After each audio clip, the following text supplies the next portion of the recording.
Have you used Uber? Okay, I'm gonna tell you 3 real Uber horror stories. Prepare your coffee. Sit back. Here we go.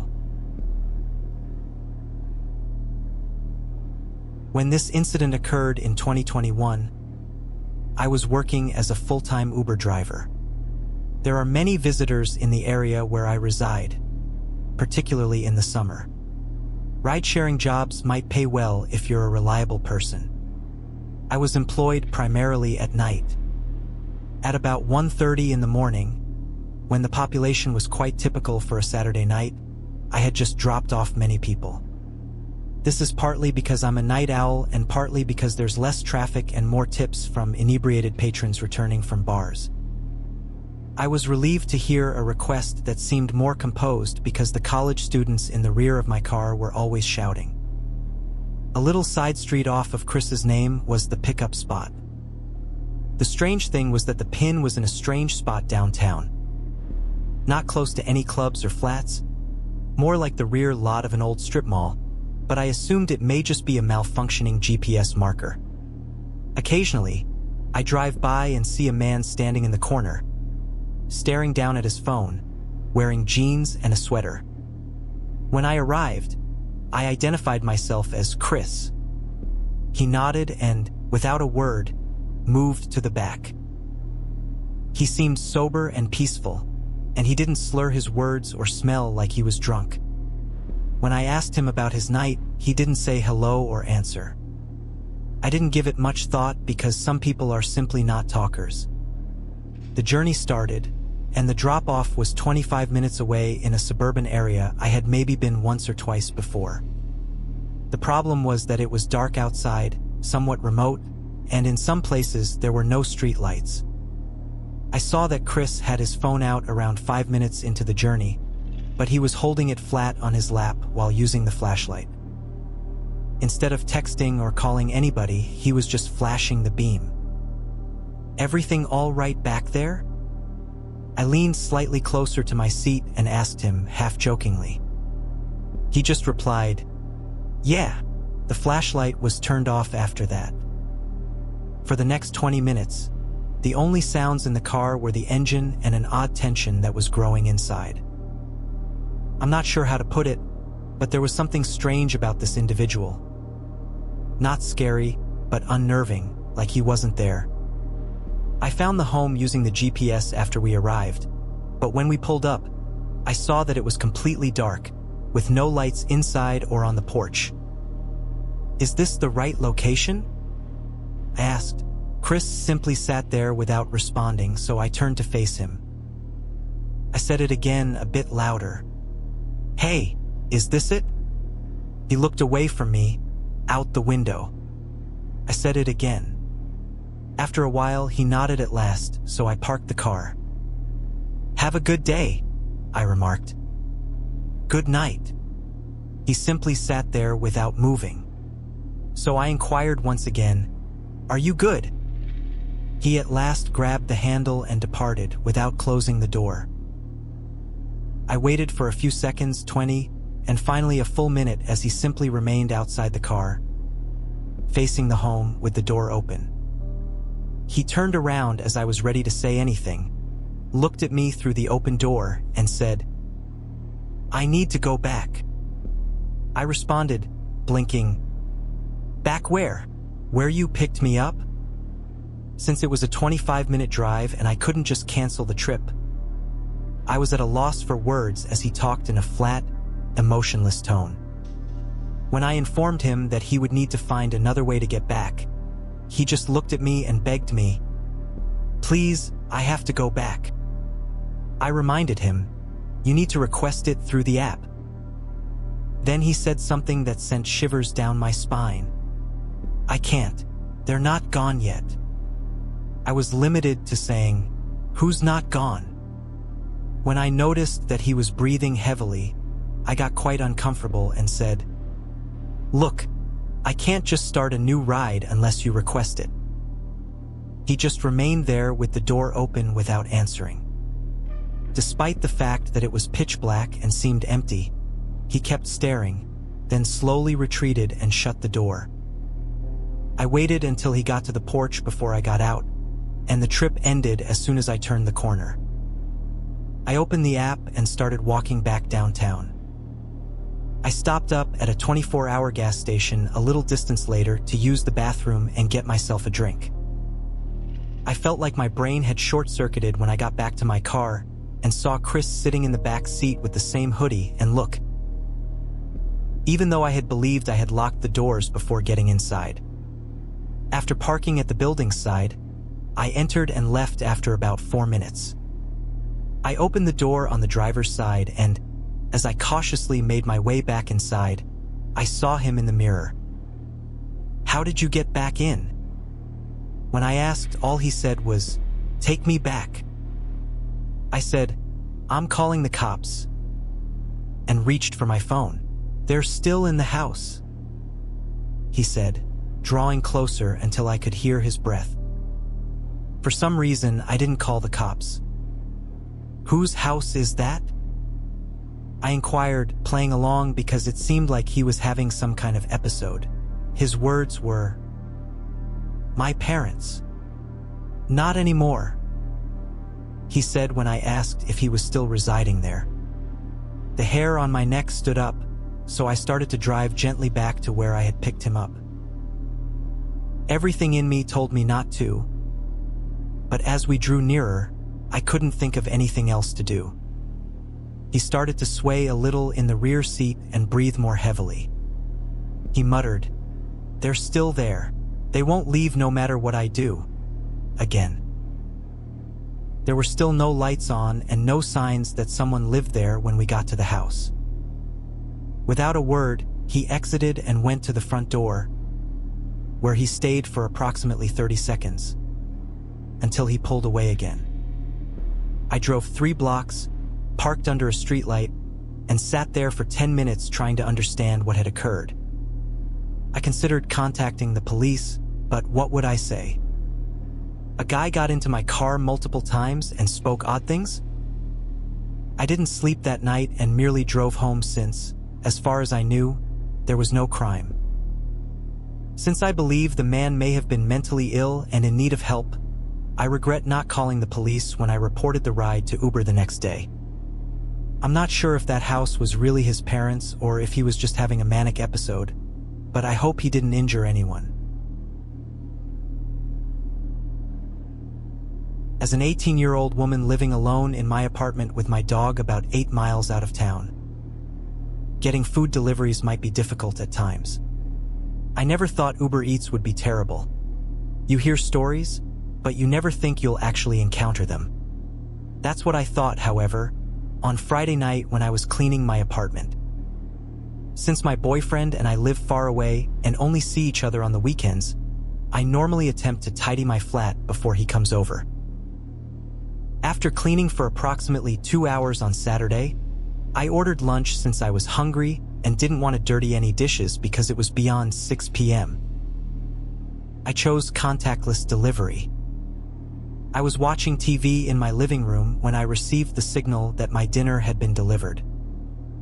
I was so hungry that I got up to retrieve my meal, but as I opened the door to do so, it was gone. I thought he could have dropped it at the incorrect door, but the food wasn't at any of the doors when I glanced around. I went back inside and was ready to call him when my door was knocked on. My supper was being carried by my next-door neighbor. "Hey, I'm sorry. I picked up your food from your delivery driver because he was looking through your windows and I wasn't sure what he was doing," he said. Wondering what in the world had happened, I thanked him and took the dinner. I returned indoors, ate, and watched a film. I took a shower while I was getting ready for bed and then went to bed. Before going to bed, I made sure all of my doors were locked, turned off my TV, spoke with my spouse, and finally fell asleep. My dog would snarl at the window or the back door when I woke up a few times during the night. My dog is only 5 pounds, but he can still be rather scary when he surprises you and growls at anything. After a while, I convinced him to quit and return to his sleep, but I didn't wake up until I heard a knock on my window 15 minutes later. My dog started howling, growling, and even crying so much that I was unable to move in my bed. In order to view the window, I reached for the bedclothes and pulled them over my head, leaving just enough to conceal my eyes.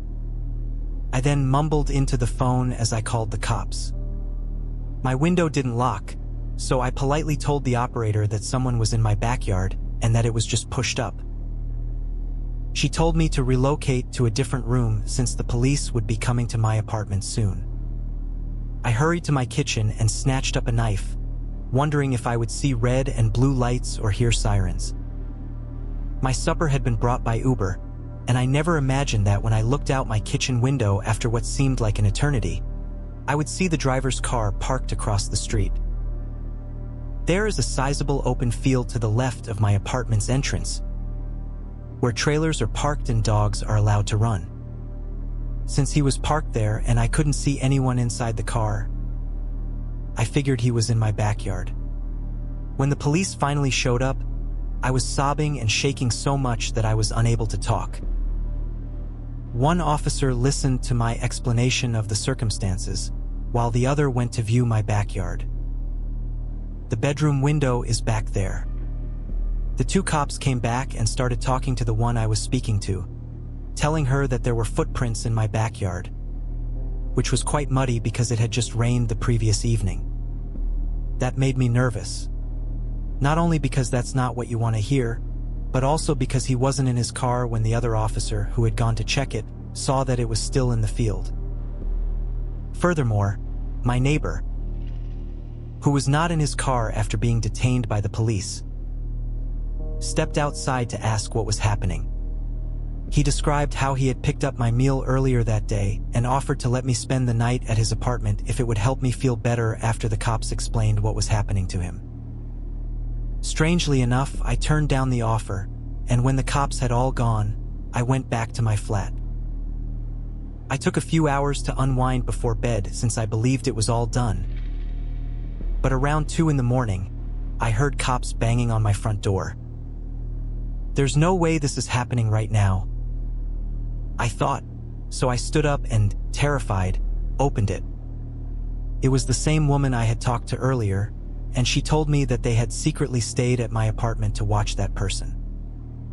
When she informed me that he had been arrested and that I no longer needed to worry about him, my heart fell. I thanked her and attempted to sleep again, but this time I couldn't. Additionally, I no longer use Uber Eats while I'm by myself at home. They spotted him coming toward my front door, supposing he was going to attempt to find a way inside, in case he returned, which he did.